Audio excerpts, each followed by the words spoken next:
And what does it feel like to be a Brit with so many champions now? You got Tyson Fury, Billy Joe Saunders. Amazing. Britain's on fire, man. The title. Britain's great, man. It's on fire, and look at such a small country that is achieving so much, and yeah, a lot of props, man. The coaches are doing really well there, and the fighters are working hard, and it's a big buzz. It's a good buzz, man.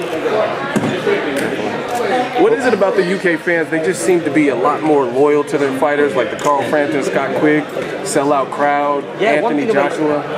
One thing about UK is that all the fans support their fighters, regardless who you are. They're all behind their own fighters, and I think that's where boxing needs to be. And I just think that's why we got so many champions, because our fan base is so great. What up, Fight World? It's your boy Ego, and I'm back with some more boxing. Got some news for you guys. Great news for the heavyweight division. And check out my website, BOXINGEGO.com. Make sure you guys subscribe to the YouTube. Check out the website. We working. Now I want to talk about Anthony Joshua. And as you guys can see, Anthony Joshua first IBF title defense against Dominic Breazeale at the O2 Arena. Now, this man is going to be already defending his strap June 25th at the O2 Arena in London, where he's had his last 5 fights at that particular venue. As you guys can see, here's a picture of him.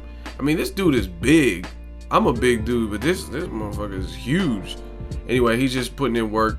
2 undefeated fighters going to war June 25th versus Dominic Breazeale at the Lions Den in front of home support and explosive undercard. And then Eddie Hearn also tweeted 16-0. Anthony Joshua will face Dominic Breazeale 17-0 in their first title defense of the IBF World Title. Blah blah blah. This is just a quote from Anthony Joshua. Again, for the full article and write-up, make sure you guys check out my website. Now, there you see a little bit of showmanship, the tongue out versus Dillian Whyte. I got to talk about this. I think this is a good fight. Early prediction, I don't really give Dominic Breazeale much of a chance. Reason being is he's 6'7", he's big, looks like he has some pop, but I don't think he uses his height right. His fight with Amir Mansour was definitely competitive, and you can argue before the stoppage he was losing the fight, and he got floored and knocked down by Amir Mansour, who is, I think, barely over 6 foot tall, right?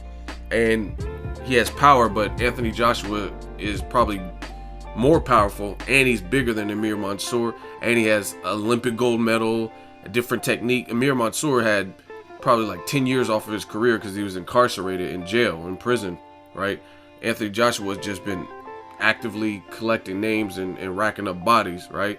They both fought, Dominic Breazeale and Anthony Joshua. They fought at the 2012 Olympics.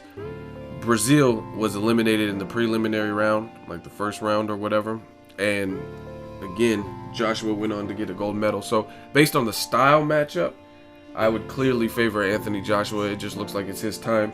He's powerful. He showed some different improvements in the Charles Martin fight, even though it didn't last long, from his Dillian Whyte. I think he had more emotion invested into the Dillian Whyte because it was a grudge match from the amateurs. So I'm looking forward to it. It's still a good fight. I could be wrong, but I would clearly favor Anthony Joshua just because he just seems a little bit more durable. Dominic Breazeale looks like he gets rattled. Dominic Breazeale versus Fred Cassie. That was controversial. Fred Cassie did pretty well against him. Anthony Joshua is just a different machine. He's a different type of breed, I would say, than some of those guys like that. So I give props to Dominic Breazeale for taking the fight. Also, Al Haymon. Al Haymon is supposed to be the guy who's protecting all of his fighters. That's what a lot of the detractors say. They say, oh, Al Haymon, he just protects his fighters. Meanwhile, he's putting his second cattle in with this dude who looks like the slaughterhouse, and that's Charles Martin was the first one, who was a champion, and clearly he lost in 2 rounds, got knocked out. And then now he's putting Dominic Breazeale, another undefeated fighter. He could continue building him up and keep having him fight like, you know what I mean, Chris Ariolas of the world and guys who aren't the best, if you will, but he's putting him in. So it's just funny because a lot of people say Al Haymon's ruining boxing, he's the cancer of boxing, he protects his fighter. But again, Charles Martin as well as Breazeale, they were both undefeated when they fought or going into the fights with Anthony Joshua, who has all knockouts, 16-0, 16 knockouts. So that doesn't look like a good protection agency or protection program, witness protection or whatever you guys call it, Also, you got guys like Amir Khan, who just is gonna fight Canelo Alvarez. Dominic Wade just got bombed out and blasted by Triple G. So it's funny because there's lawsuits and fans and stuff. Oh, Al Haymon protects his fighters. He's not willing to work with anyone. But this is the second Anthony Joshua fight that's working with Eddie Hearn and Matchroom Promotions to get it done. So props to Eddie Hearn for getting it done. Also to Al Haymon. And like I said, I'm looking forward to it. I clearly favor AJ, but I could be wrong. I don't think I am, but it's boxing. You never know. Now, I got to give Anthony Joshua props also, because if you think about it, this is his 4th fighter that he has fought in a row that was undefeated, that had a decent ranking, and I kind of talk about that in my article. So what I mean by that, he fought Charles Martin, who was a champion. He was the challenger, knocked him out, easy work in 2 rounds, right? Charles Martin was undefeated. Dillian White, a guy who beat him in the amateurs, was undefeated with an amateur win and knockdown, which can be found on YouTube. He came back and avenged that as a pro. And then also Gary Cornish, right? Now he's going in versus Dominic Breazeale, another undefeated fighter.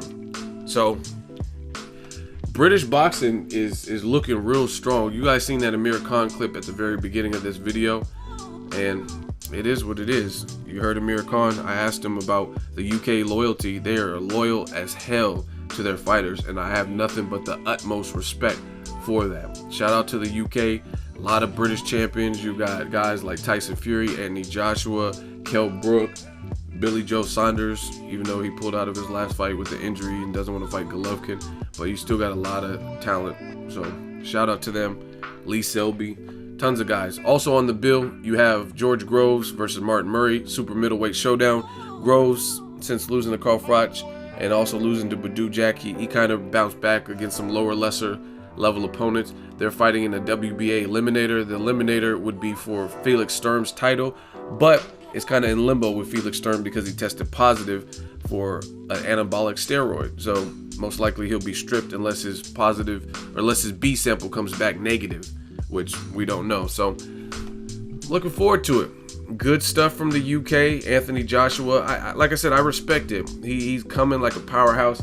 He could clearly just take easy fights. You don't have to fight back-to-back undefeated fighters, but he's doing that. He wants to be great. He wants to show people he's the best, and I wish more people in boxing were doing that. So again, props to Eddie Hearn. I talked to him about a year ago, interviewed Eddie Hearn, and he basically told me this moment was coming, and it looks like it's here. So I expect another win from Anthony Joshua. Could be wrong, it could be competitive, but Dominic Breazeale, he needs to rectify a lot of mistakes that I've seen him make in the past in order to capture a victory over this kid, because this dude looks hungry. Let me know what you guys think. Anthony Joshua versus Dominic Breazeale at the O2 Arena, which seems like a hotbed, a good arena also for this. He's fought there consecutively 5 fights, so I'm looking forward to it. It should be good. Showtime and HBO were battling to see who gets the rights for his next fight. I don't know the outcome, but I'll keep you guys posted. Drop it in the comment section. Let me know what you guys think. Anthony Joshua versus fellow undefeated heavyweight Dominic Breazeale, O2 Arena. Make sure you like the video, share the video. As always, hate, comment, and subscribe. Until next video is Ego Sunday. He's ranked number 2 in the WBC, which is quite generous, but they see the potential, obviously. He's ranked top 15 in all the governing bodies, I think 6 in the WBO, and he's going to be the future heavyweight champion of the world. Many say he beats Deontay Wilder now. I think they're right, but it's not the right time. He's still learning, but probably Wilder's got, you know, 1 voluntary and then a mandatory against Povetkin. If he gets through that, it won't be long till Anthony Joshua is the next mandatory for Deontay Wilder, and by then it's going to be a great fight.